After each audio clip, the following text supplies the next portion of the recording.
gentlemen, thank you so much. We're in the second session now, Making Impact through music, culture, and the arts. I'm very excited for this. And please introduce Whitney Williams.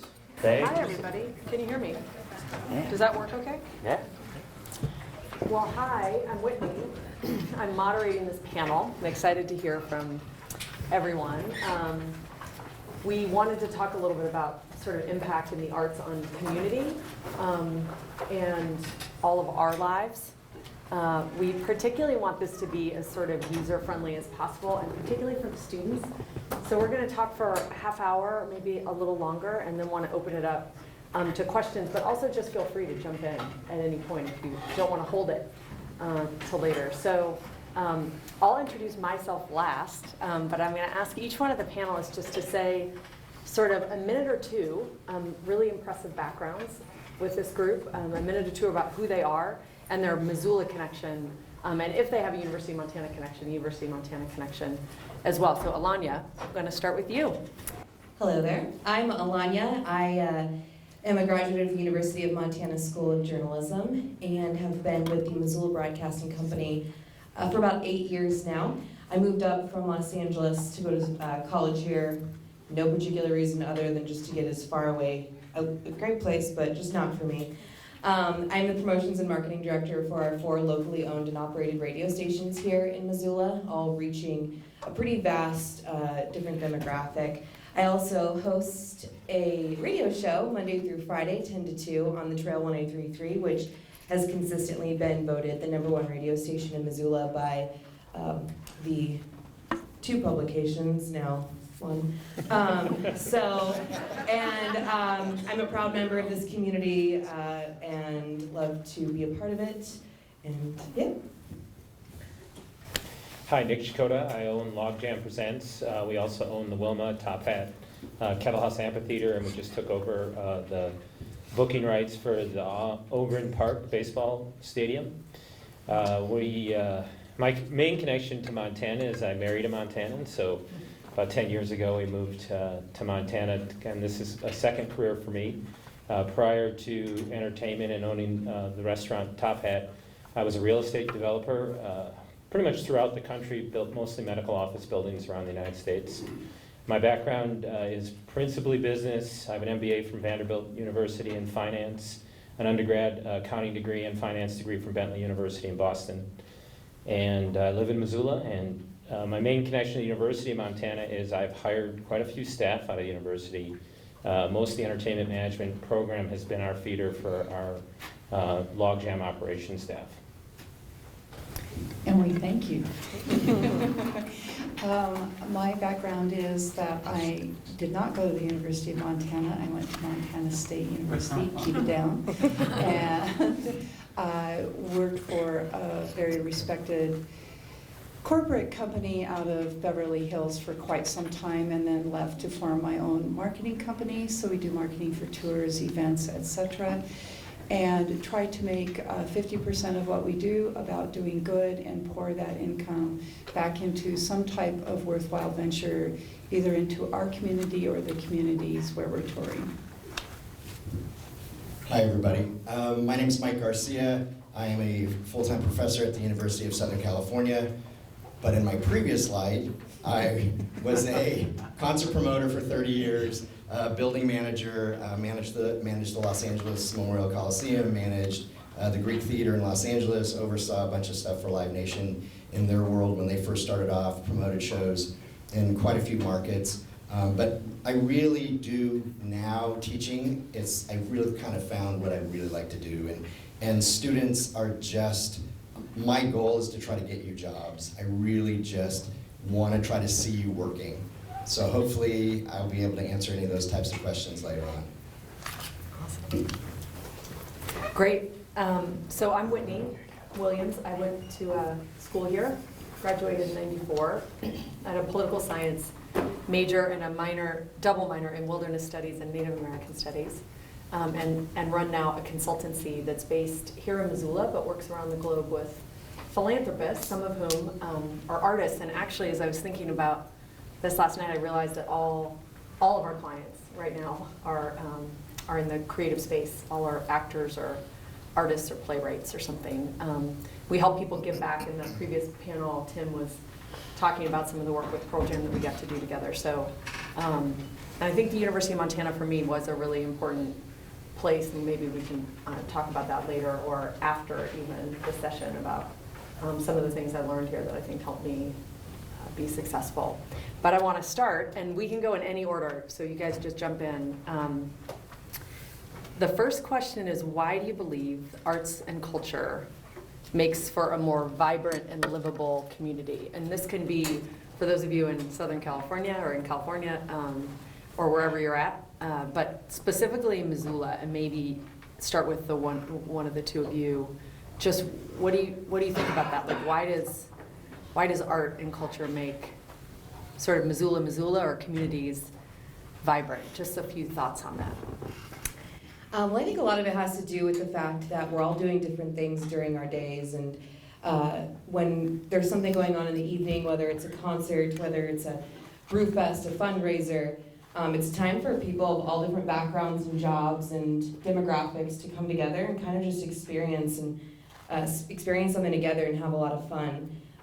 If you've ever been to a music festival, I mean, that's the best part about it, is you get to kind of put that aside and spend 3 or 4 days with these people from all around the country, all around the world sometimes, and just connect. And so I think arts, you know, it's kind of, art and music is a universal language, and it can span across, you know, demographics and age and miles and whatever, you know, we can all just come together. And I think Missoula has just had an incredible amount of access to that with Logjam, especially in the last few years, and the venues that they have really brought to life has given us a place to come together, whether it's on a Tuesday night seeing a local bluegrass show, or a Wednesday night seeing a, you know, incredible duo from Ireland. You know, that access is available, and it doesn't matter what you do for a living or what you spent your day doing or what you're going to go home and do afterwards, but to spend a few hours with your community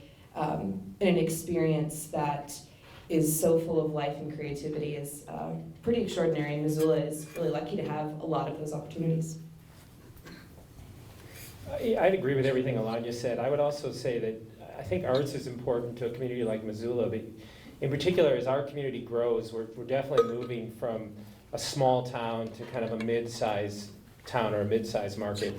And having that arts culture at the base of it that kind of gives us our character and keeps us who we are and makes us unique, I think is really important. So organizations like the ZAC are a big organization we support, to have a downtown community arts center in which you have that kind of grassroots component of arts, which will ultimately, we feel, help us and keep our business strong. But I really think it's having the character that the arts bring to a community is really important, and it defines who that community is. So we feel having a downtown arts presence is really important.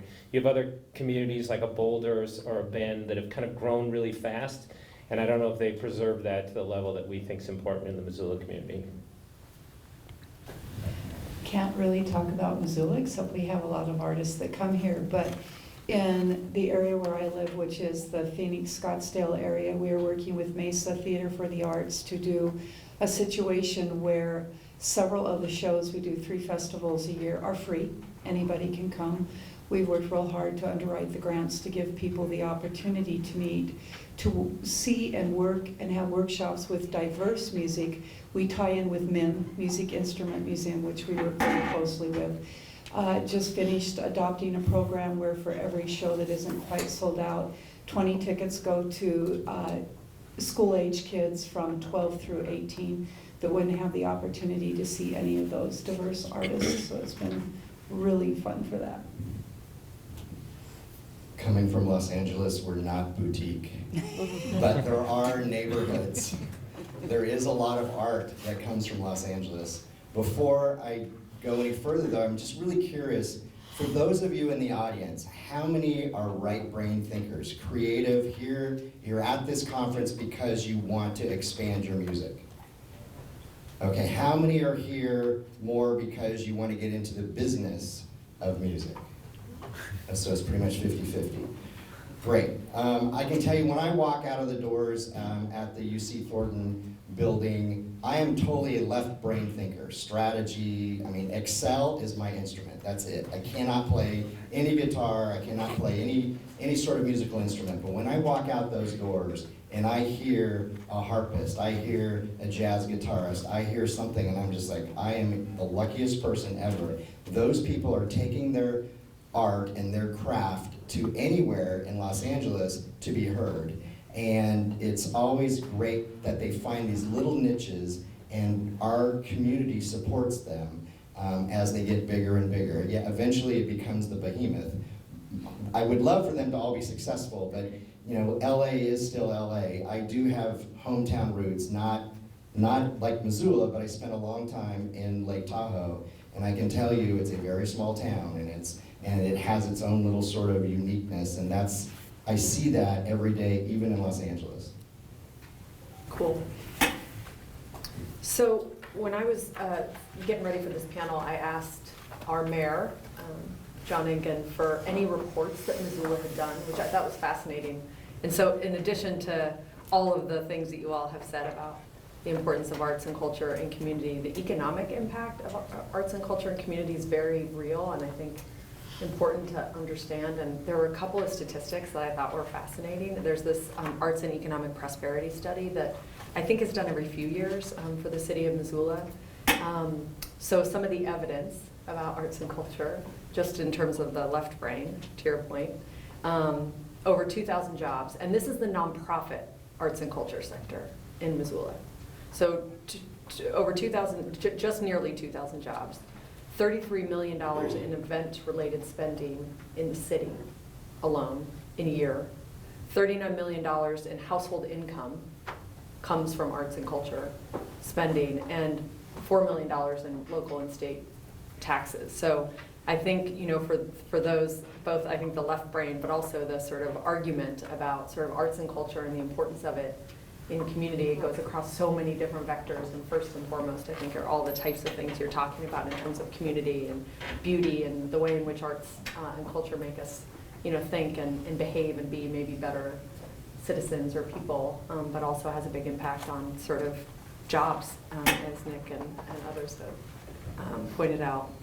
So let's talk for a minute about impact, and Tim, for those of you who were here for Tom and Tim's panel earlier, talked about the impact that Pearl Jam had, for example, on the Seattle community. Here in Missoula, Tim talked a bit about the Rock to Vote theme of both the pre-show festival for Pearl Jam and then the concert itself, where just over 7,000 people sort of signed up to either register to vote or find out where their polling place was or get an absentee ballot.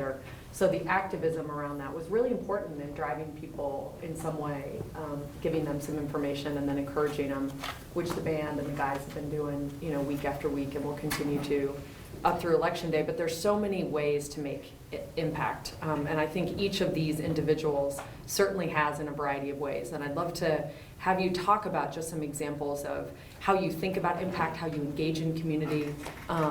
You know, Nick just mentioned the Zach commitment that he and his family and business have made. But maybe you guys can just talk about kind of the role of your companies and or you as an individual in the community and why you think that's important. And whoever wants to go first. Yeah, we think it's really important to be very active in the community. So we have a number of initiatives that we've started. One is with the ZAC. Our organization donated $500,000 to help them start a new building downtown. So we have a downtown arts community center. Another arts organization that we support is Spark. And what Spark does is it takes it's a Kennedy Foundation initiative, and it takes local artists and brings them into the public schools and kind of makes up for the budget cuts that have occurred in public schools around the arts. So that's the second initiative we are. So we focus on those initiatives as they relate to arts and culture, particularly around youth arts and culture within the community is very important to us. The second area that we're involved is we're doing things with the Blackfoot River Fund is an initiative that we started in combination with Trouts Unlimited. And there we donated $100,000 to the restoration and preservation of the Blackfoot River because we're located on the Blackfoot River with our new amphitheater. So those are three organizations that we've started. We also believe it's really important on the kind of a green initiative to give back to the community. So all our venues are green in that we compost rather than even recycle, but instead of going to the waste facilities, we compost. I think something like 97% of our waste goes to the composter to recycling. So we've made a big initiative and a big push around that. Has been an important piece for us as well. So we have all these different pieces. We're also doing a voter initiative that we just started called Amplify Montana in partnership with Forward Montana. So we're very active in the community, and we think it's a big part of who we are. I think this year we'll give almost 60% of our profits away back to the community in the form of donations.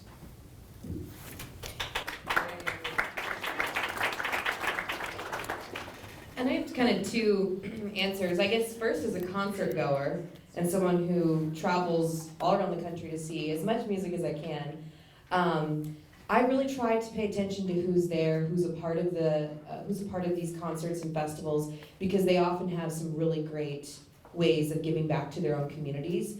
Going to the Kettle House and recognizing who's there, the river, the Trout Unlimited, or composting, your materials.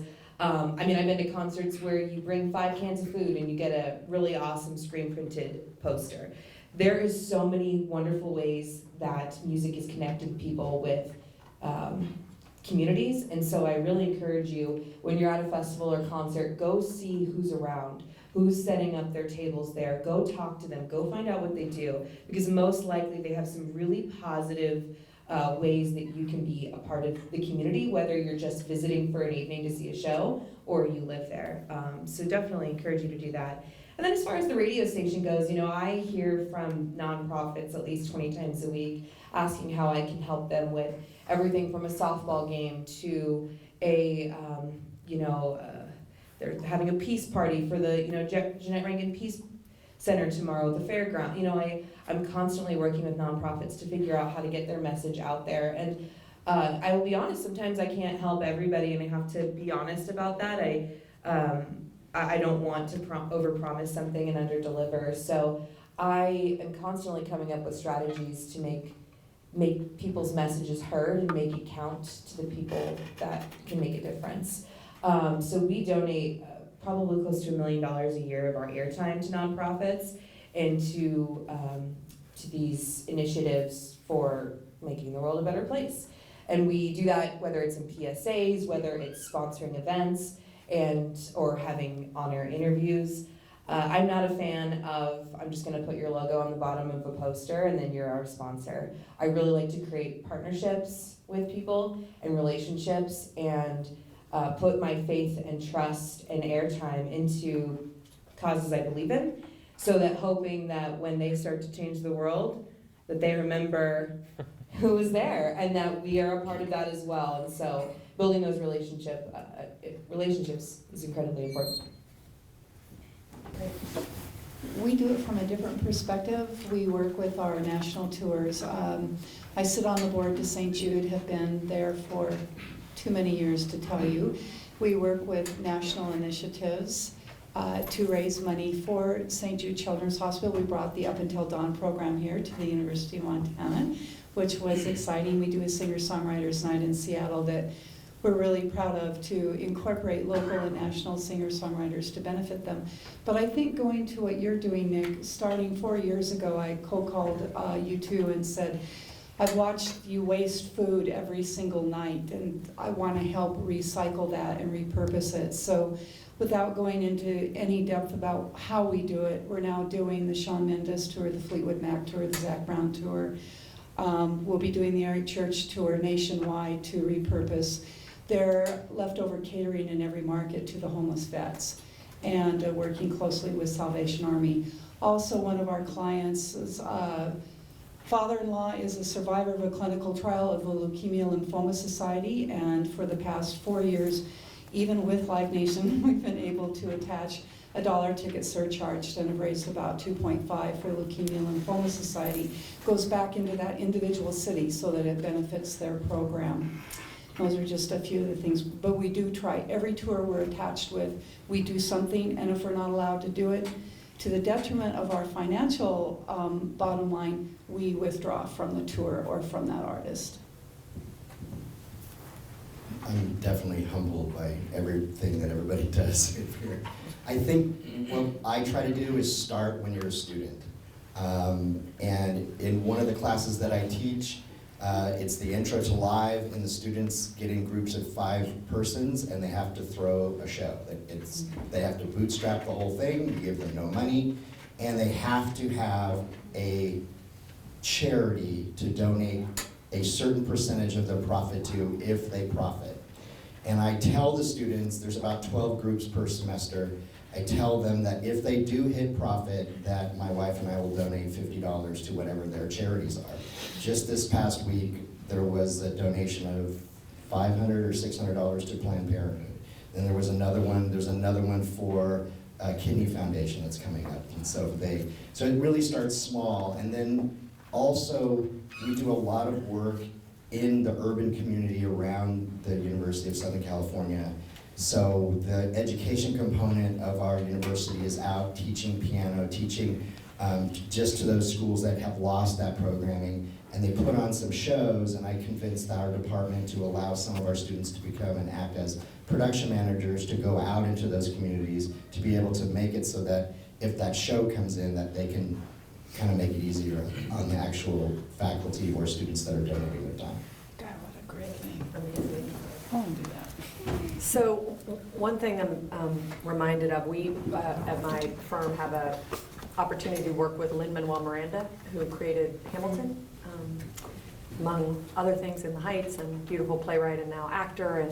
And we are taking Hamilton back to Puerto Rico, where his family's from, in January. Lin is going to be back in the role of Hamilton, and he's been sort of horrified, and I'm curious what experiences you all have had. I'm sure Tim and others have as well, about ticket prices. So Hamilton got very expensive because it's very popular, and so it's hard to see in New York or anywhere where it's on the road. And so Lin decided in Puerto Rico that he would sell the tickets for $10 to people on the island, but that he would sell them for much more for people coming to visit, and then create an arts fund. So there's this beautiful arts fund that just we launched recently, and because the tickets, it's a 3-week run in Puerto Rico, that we're selling the tickets for $5,000. It's a crazy amount of money, but people will pay it, and largely it's a donation to this arts fund to support artists post Hurricane Maria, who have lots of suffering on that island. But there's beautiful arts and culture, and the Miranda's really in San Juan. In San Juan. Great. Well, it's the fund is based in San Juan, but the artists are all over the island, and it's everything from helping them just pay their rent for folks who need that, to helping start up new organizations, to helping put the roof on the theater where Hamilton's coming back. And I think some of the experiences that we've all had in working with artists, which you all have over the years, I'm curious about the role of both the artist and then, of course, business owners or managers or others in inspiring that kind of change at that scale. Because everybody's talking about these huge million-dollar, multi-million-dollar commitments here, and I think the role of both the artist is really important, but the people who help the artists, and we'll get to that next because we'll start talking about students a bit more. But just curious for any thoughts anyone has about, and Marie, you mentioned it, like we won't work with artists who don't make a commitment to some version of give back, but maybe just a word. Which are anyone a would have. lot. Yeah. And I don't mean anything derogatory by that, but to your question, it's a good one. The manager, the tour manager, etc., they're so busy and really have their jobs to do. I can remember Jake, who's involved with several of these tours, just went, great, just what we want to do. And we had to really elementary and nicely explain, you don't have to do anything. There's no impact. The only impact you'll have is you'll do good for someone. And I just think that's great that the people who can't afford anything can go for $10 and see something as magnificent as that. But we find it very interesting as to how we work our way and weave our way into that, and it just depends. Sometimes, like with Kenny Chesney, who's doing so much for St. John and some of the Caribbean islands because of his connection. It was a chance meeting of just saying, we'd like to do this with you with your stadium tour. So that was a really good opportunity. But usually you have to convince those people that are on staff, and they're overworked, and there you go. So it's just cutting through the clutter. What about you, Mike? Because I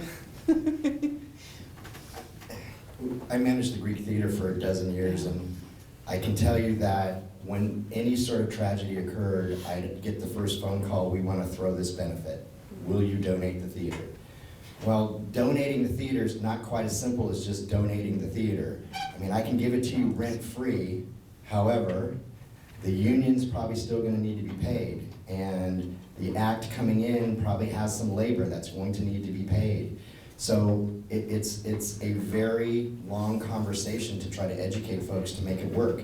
So I probably, of the 100 or so conversations that I've had like that, we were able to deliver a couple of them over the years because they were successful enough and they had so much drive and energy that they just would not let the act rest before the act donated their time, and then the act actually paid for their side of the equation, and I was able to convince our side to pay for the labor on our side of the equation, and they did raise some money. But it is a challenge when you ask people to donate facilities for free, because there are other things that are involved.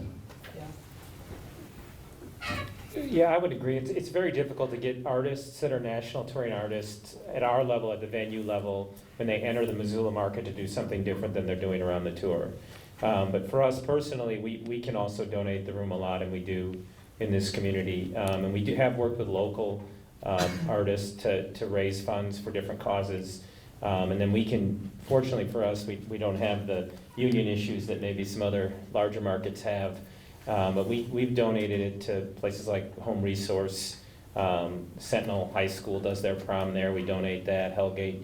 So those kind of school-oriented things. But that's one of the best ways we can donate is give our facilities, because a community like Missoula, unlike a community like LA that has dozens of facilities as alternatives, Missoula really only has a few facilities that can be used for these events. So it's a big impact that we can have in the community. I mean, as far as like the artist side of it, I can give them a voice and just, help spread that message when a band is coming to town and maybe they've got part of their ticket is going to, their ticket price is going to a fund or whatnot. That's what I do, because I tell everyone about it. Not everyone has Facebook. Not everyone is paying attention to that kind of stuff. But if I say it enough times, then someone will hear it. Yeah, great. So we're going to get to questions from you all in just a minute, but I thought before we do, there's this saying that I heard some years ago, and I think it was so smart, which is, if you can see it, you can be it. And I always thought that was really important, especially, I didn't hear that when I was in college, but I think mentors were really important to me in college. Advisors, when I was here, were really important to me. And I just think these four are pretty remarkable. And so I thought maybe what we do is just talk for a minute about sort of how you got where you are, any sort of key lessons that might be interesting for you to share, and then maybe just open it up and we can have a chat about any specific questions you have of anyone. But again, I think it's really interesting. I remember, at least for myself, I thought I was going to go into politics or journalism, and I didn't do either of those things directly when I was 20-something here. I couldn't kind of imagine what a pathway was for any of the people like us. So I thought it might be useful just to talk for a minute about any insights or thoughts or guidance or advice that you might have, and then we can ask for questions. I was actually just talking with Mike about this a few minutes ago, and we had a pretty disastrous interview the other day with someone who came in and wanted to be on air, on the radio, because he loves sports. He wanted to be on ESPN. And that was the best part of the interview. I was not hired because I had a radio voice, because my mom told me my voice sounded nice or whatever. That had nothing to do with it. I wasn't hired because I liked music. I wasn't hired because I had cool hair. I was hired because I showed up. because I put every single thing in it always. Because even as my life has changed a lot over the last 10 years that I've been doing this, I have adapted to it and do everything I can to incorporate all parts of my life. So that's like one big thing I would say is that just this first step of everyone being here on a Saturday is a huge thing. And I was in the panels I was sitting in here yesterday and listening to what everyone had to say and looking around and thinking, there's gonna be some people in this room that make a big difference in the world of music, because there were some huge players in the music business yesterday, as there is today. So being in this room on a Saturday afternoon is a good first step, so well done. But, I would just say it comes down to 100% just putting everything in, and not also keeping your sights as narrow as maybe you think. I had a vision. I grew up in Los Angeles. I listened to Kevin and Bean in the morning every day on my hour-long commute that was 2 miles to high school. So I listened to them every day, and I was like, oh my God, that would be so cool to just like talk shit on the radio all day. I remember thinking those words to myself, but that was actually never my goal when I started doing this. It was never to get on there. It was never to like make my name known. It was just to be a part of this community, to be a part of this scene. And I was running the college radio station here at KBGA, and I had been there for 4 years. I had a radio show there Saturday nights. I was the general manager, and the School of Journalism would not allow me to use my internship hours at KBGA. And I was furious, and I had meetings with the dean, with the president of the university at the time, and I was fighting for that. I was like, I am making this budget, I'm hiring 12 staff members, I'm overseeing over 100 volunteers, and I can't use 1 hour for my 160 internship hours? And they're like, yep, nope, sorry. And that was the best thing they ever did, because I found a radio station that I aligned with, and I got an internship there, and I worked for free. This was about 10 years ago, and I think the rules of internships might have shifted a little bit, but I worked for free for almost 10 months. I would trade early morning shifts of coming to work the board. When Further played here, I woke up at 4 o'clock in the morning to run the board for this broadcast they were doing for the morning show. And that was like how I was paid, was in concert tickets and coffee cards. And I was totally okay with that, because that was I knew that this was a lifestyle I loved. So I didn't have, and then I was hired as the front desk person, and it was tough for me to make that transition of being a general manager and then going to be doing the front desk. But I didn't let that get me down, and I knew that, because I knew I was in the environment that I wanted to be in, that the conversations I were hearing every day about my boss telling me how he sped home from a Frank Sinatra concert one night, and about how, it was like, these are the conversations I had only dreamed about hearing of every day, and I was surrounded by them constantly. So whether I was just sitting at the front desk and twiddling my thumbs for, a while, I knew that this was the place, and I stuck with it. Eventually got an evening on-air shift, and kind of just, kept doing it. And I've been there for 8 years now. I've completely settled into Missoula. I have a little baby that I even bring on air with me now once a week. And so, like I was saying, how I incorporate all parts of my life, because as I've shifted, I've been very open about that. I've told my story, and I've brought it to the community, and it's been awesome. So great. Well, my path to get where I'm at, it was kind of an unusual one for entertainment business. And my background, like I said earlier, was finance and accounting. So my first job right out of school was with PricewaterhouseCoopers, well, actually financial services industry first, with an organization called Putnam Investments. And I went into consulting for a period of time with PricewaterhouseCoopers, and then real estate development. So I took a very odd path to get here, but I would tell you that they all kind of came together around this industry.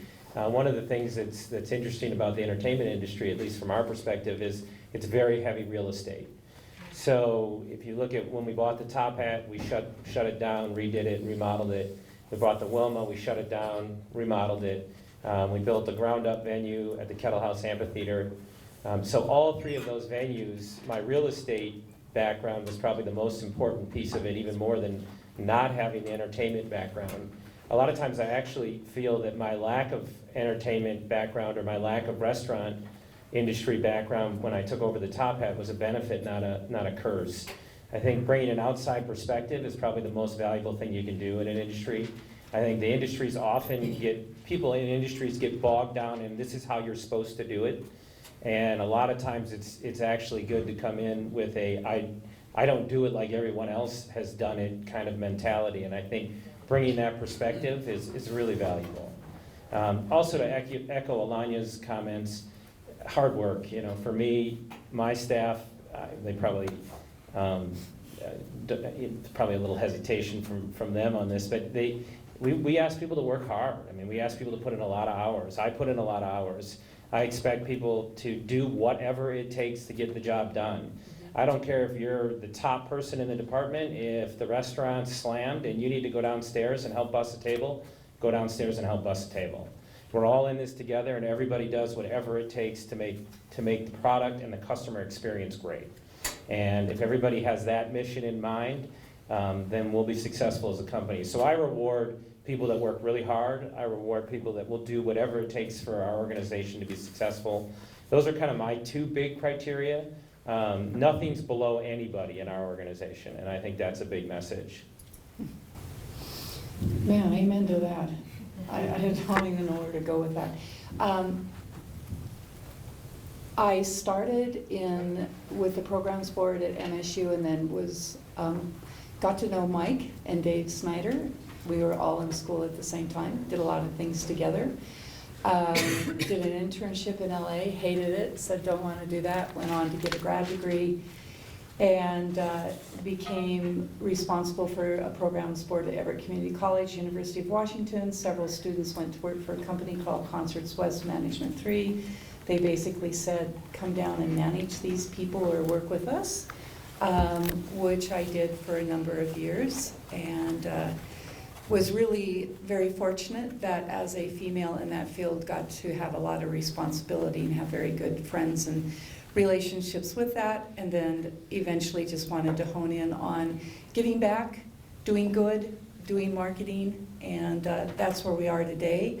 I'm looking at two people in the room that have been interns and still survive me. Thank you very much, because I very much agree with Nick that if you do not have the passion for it, and I think music and cultural arts truly might be the thing that just keeps driving it and keeping, for me, involved. And I know in working with interns, I've said, if I can't call you on a Sunday, this isn't a job for you.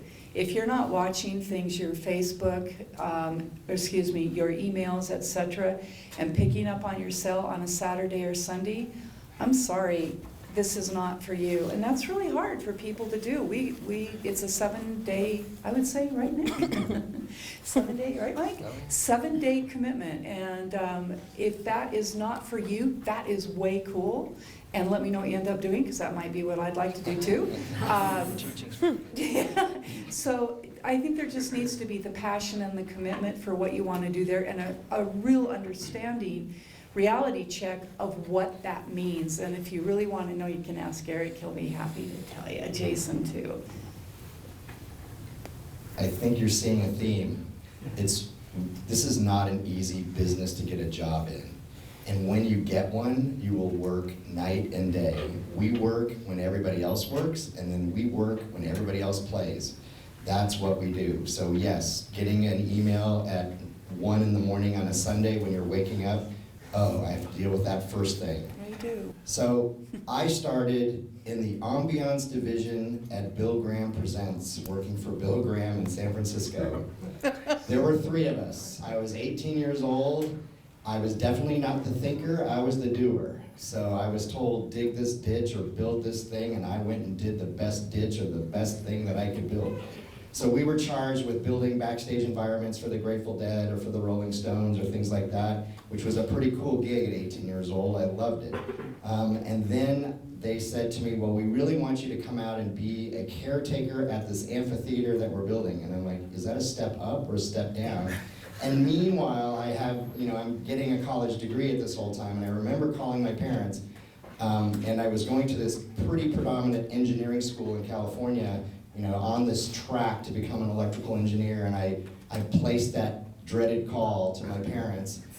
I'm not gonna do this anymore. I really like this concert thing. And it was crickets. Crickets. But I knew that's what I wanted. I really wanted to do that, and 40 years later, not a single day has ever felt like work. But it is hard work. I don't know, it's definitely an oxymoron. I mean, not a single day has felt like work, but it's really hard work.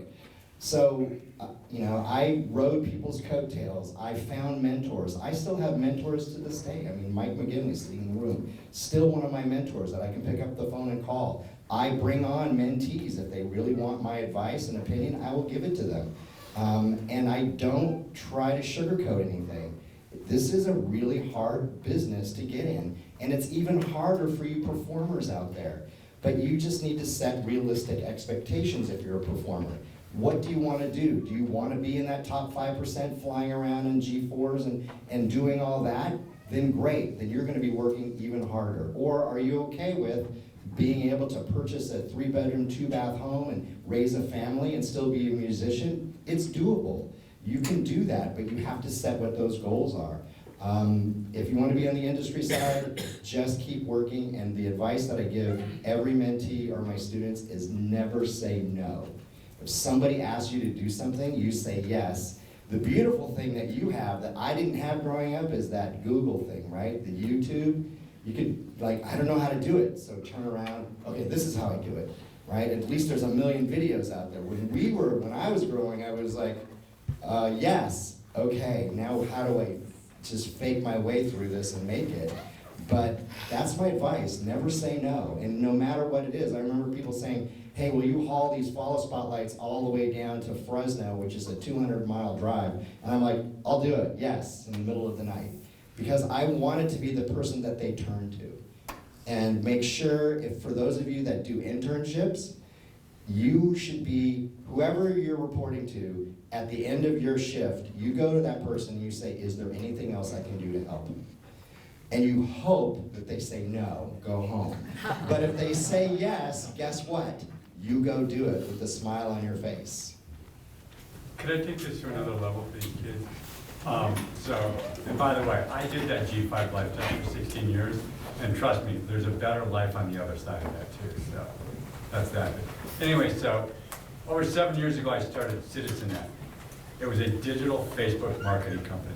I'm sure all you know what Cambridge Analytics is, okay? CitizenNet was a competitor to Cambridge Analytics, okay? And our first client, today CitizenNet runs all the Facebook marketing for Live Nation and for Ticketmaster in North America, okay?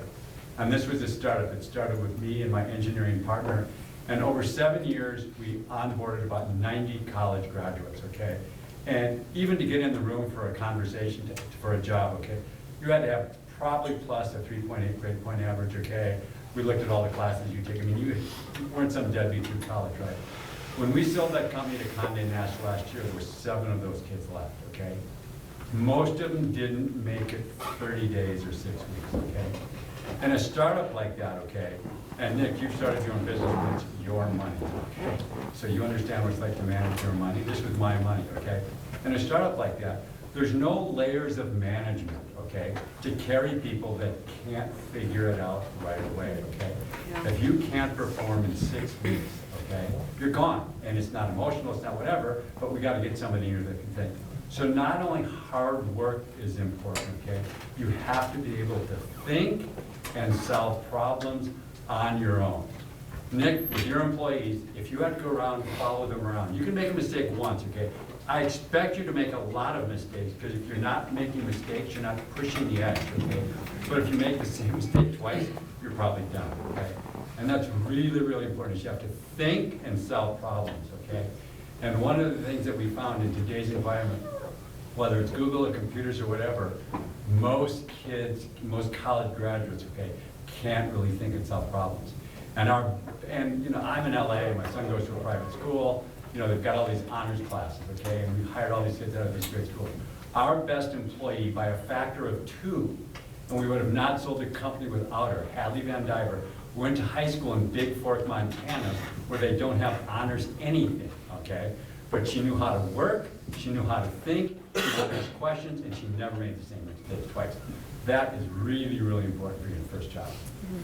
And I think that's even more important when you're talking about a startup kind of culture like we have, or like what you're talking about. If you want to go work for a Live Nation or a large corporation, they're going to have a system for you to plug into. They're going to have training programs. They're going to have more formal internships. If that's what you want, you should pursue that avenue. If you're going to go to work for a company like someone like us, it's a small company. We don't have the formal processes. So I think what you're saying is even more relevant. I mean, it's an ask for forgiveness, not for permission kind of culture. And you're not going to get punished if you make mistakes that were well thought out mistakes. If you're sloppy and make mistakes, it's a different thing. But I think, you know, taking initiative, solving problems, all of that is key, particularly in a small startup type of environment. Definitely. I was just gonna say too, something, I've had a few interns over the last 8 years, and I've actually never hired any of them. And the first thing I always say is, I'll tell you A to D, maybe X, Y, and Z. Everything in the middle, you're just gonna have to go for it and figure it out. The first commercial I ever cut at the station was the Fuddruckers commercial, and it's horrendous. But someone said, hey, I need you to go do a Fuddruckers commercial. Here's the website, it's about this special burger thing or whatever they were doing. And I did it. And it was 49 seconds long. And on-air commercials usually aren't more than 30. But I didn't know that. I wrote the script, I did what I could, I recorded it. I didn't sound great, but I still did it and I put it out there and then they said, oh, well, that's not how we do it. And then I got the feedback and I went back and did it again and it was approved. So it's just everything that they're saying, you just have to go for it. Yeah, have your mistakes be well thought out, but you're gonna have to figure out a lot of these little pieces on your own and, you know, ask questions, but also, you know, do what you can to, you know, put it together and then get the feedback and then don't take the feedback personally as well. I always say too, I pitch 10 ideas a day. Before I finish my sentence, 9 of them are shot down immediately. Immediately. Maybe that one, we could talk about it, maybe. But you just have to keep moving. Okay, back to the drawing board. But, you know, don't take those rejections personally. Just, all right, take a step back, reevaluate what you have, and keep moving forward. Don't get upset. I mean, I've been in that situation. I have, you know, taken that personally, and it's takes a lot more of my time where I could have already figured out what I need to do. Great, so let's have some questions. Anything you guys want to know about any of these pathways or, yeah? I was wondering if there's an example of giving back to the community in this way, where we get more instruments in kids' hands, more opportunities for them to learn how to play the instrument, and then opportunities to actually play with their peers at a cost that's affordable or even just free. Yeah, I mean, we support, that's one of the reasons we support the ZAC the way we do. The ZAC does something called a Girls Rock Camp, and now they've expanded it to Boys Rock Camp and some others, but originated as a Girls Rock Camp. And what they do is on a Monday, they bring these group of young girls in, usually in the 8 to 12-year-old range. And some of them never picked up an instrument before. They put an instrument in their hand, they get them in, they spend a week in an intense training. And by the end of the week, that group of girls, they break them into groups of 5, there's usually 20 of them. They've learned the instrument, they've written their own song, and then they conclude that week by coming to the Top Hat and playing our Family Friendly Friday performance, and they get on the stage and get to perform. So, you know, it's those kind of programs. I'm with you 100%. I think for us, it's very important as residents of Missoula and active in this community. It's very important to have the arts our youth stay involved with the arts. More and more of those programs are fading away and public schools are cutting them. So organizations like the ZAC, organizations like Spark, those are critical, we feel, and they're a big component of a successful education overall. So, something that some of you touched on already, obviously with the hard work and the long hours, and some of you, I know you've got family. How do you incorporate family into your professional life? How do you respect them, get them involved, and look to them for support? Like your I just make my family's son here. work. No, I think it's everyone was saying you have to work really hard, and I definitely push my staff hard, and they all work long hours. But there's also, and that's part of a growing company, it's finding that work-life balance and bringing people in. And I try to encourage them to check out. I think it's important to check out. I have my own work habits, and I think everybody's got to develop theirs. For me, I get up really early, I work, and then I try to get out of the office at 2 or 3. I go and be around my family when they're coming home from school. I have 3 kids, and then spend that time with them, and then I pick it back up at night. And I think you got to find whatever works for you, but it's critical, particularly if you live in Montana. That's why you live here, and finding that balance, I think is very important. Well, I have a little baby, 15 months old, and I've just incorporated him into everything since he was 2 weeks old, whether that's taking him to concerts. And I do this being very confident, knowing where I'm going. I've been to the Kettle House, been to the Wilma. My husband worked for Logjam for a while as well. And I knew this community I was bringing him around. It's definitely, it's a balance, and I think having that support is really wonderful, but also letting your partner kind of take a little back seat. Like, he's totally fine with just being introduced as Alania's husband, and he's just okay with that. It's like, whatever, I don't, or he's Dean's dad, that's kind of, and so we've really made that effort to have our lives be separate, but also come together as a family and make music a part of it. But it's something I'm learning and trying to figure out as well, and trying to shift my schedule around. I work for a local company, so I am able to have a little bit more flexibility. I'm able to bring him to the station. He was here yesterday, the baby was here yesterday helping me set up the table, because that's just kind of what I do. I'm speaking to the university on Wednesdays. This Wednesday I'm speaking to a journalism class, and that's the day Dean's with me. And my advisor, Denise Dowling, who is one of my mentors, she's the dean of the journalism school, and she said, well, you better bring him. I was like, okay, so I'm trying to figure that out as well. Every day it's shifting around my schedule, waking up earlier so I can get some work done. And just the support is wonderful, and the hands-on support, but also the hands-off, and just letting me do my thing as well is really important.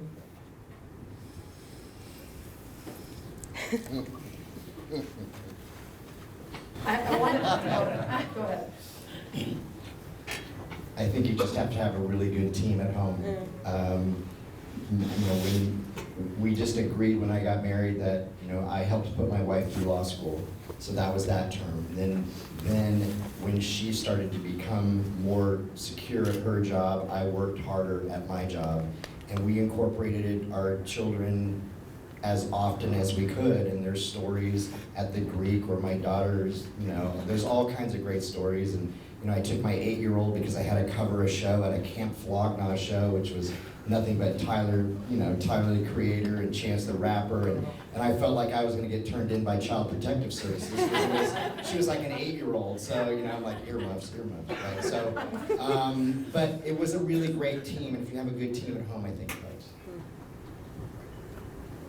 I also echo basically everything all of these guys have said about all of the sort of insights that they have and guidance and stuff, and the sort of hard work piece. I also work really hard, and I have nephews and a niece and a whole posse of god kids, and I just take them with me to stuff, because I think part of what we have this opportunity for, and I think we're all really lucky and we've worked hard, and maybe we have some smarts and whatever else, but the reality is we also get to do some pretty cool stuff. And so it's really nice to, be able to expose others to that as well. Yeah.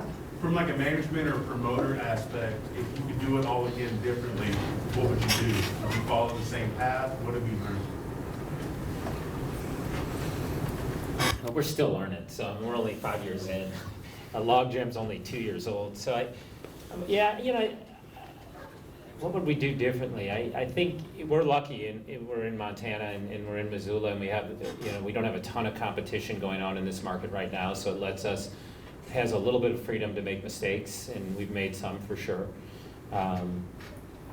So far, so good. I don't know if I haven't been in it long enough in this capacity to tell you that we've made a ton of mistakes. So far, I feel like we're on the right track and things have been going pretty well. I would say, for me, communication is key. And if you feel that someone isn't communicating accurately, or you perceive that, or you don't feel that, say that. You don't need to be ungracious or unkind. You can be professional. But I find that saves a whole lot of time and a lot of misunderstanding. And at the age that I was in the business, and Mike, I think you'll understand what I'm saying here with the crew I was with, it would be, really? What do you really mean? And so I just encourage you to be as transparent as you can be, so that what you want to communicate and what you want to learn is right there for you. And I think sometimes there's the opportunity for people to want to impress. Just be you. You know what your skills are, you know what your level is, and just be you. You're done. Another question. So one other thing I wanted to just get to, I think we have to wrap up soon, is internships. I have an internship program at my company. I would say for sure that my pathway got started right at a opportunity to work with Hillary Rodham Clinton when she was First Lady of the United States as an intern in the 90s, and it really gave me this sort of worldview that was very important to me. And I've started an internship program in my company. I think we've had 47 interns over the last 18 years. So I find it to be community service and also really helpful and valuable in all of these ways. But I would love for everybody to talk about if you do have an internship or any thoughts you have on that, so students can get some more insight on that. We definitely do interns. We pretty much have an intern. We don't have one right now, but we've had several, and we've hired, I think most of the interns we've hired. So it's a big part of, I view it as an interview process. It gives me an opportunity to get somebody in for 3 months, see what I think of them, see if they're fit with our culture, see their work ethic. And it's I like it as an extended interview process. Yeah, actually, that's something we're kind of developing right now. We've had interns in the past for various, I mostly had interns as far as just helping with managing the music that comes through the station, physically managing the music, but we're actually kind of starting to try to get in the podcasting world, but a little bit more just capturing the content that we have. We have such extraordinary, unique content on our station, and that is why we are known. That's why we have listeners from all around the world. So we are trying to develop something that would include capturing the content, distributing the content, and monetizing on that content. Because right now, the morning show host, he had Norman McLean's son on like 2 weeks ago, and it wasn't recorded, and nobody even knew besides him. He had booked this interview. They had this beautiful conversation. I get a call from my boss after it happened, asking where that interview is, and I didn't even know what she was talking about. So that is a big problem. So we are looking to develop something, so we are open to having an internship, but it is going to be more of a development process of how we can make this happen. And that's what I'm talking to the journalism school about on Wednesday, is finding someone that we can actually build this position with and have someone that has ideas that we can learn together and be able to capture this content as we have it every single day going out on our airwaves. Like just interviewed a gentleman right over there the other day for his folk band that's playing tonight at the Top Hat. There you go, there's a little plug. There you go, there's a little plug. So, you know, it's like capturing that and like, because once he walks out of the building, I've got to go do 30 other things. So having someone to help me, all right, take that interview, get it down, and move along.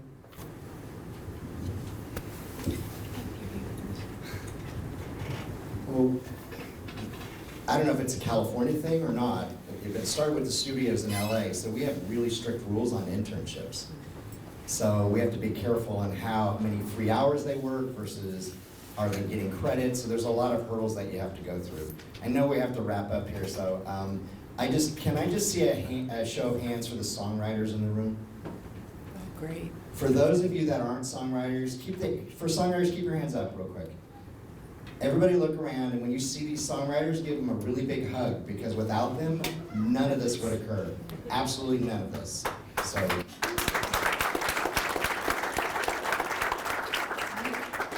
Whitney, Whitney, we're out of time. we're out of time. Thanks, everybody. Stay tuned.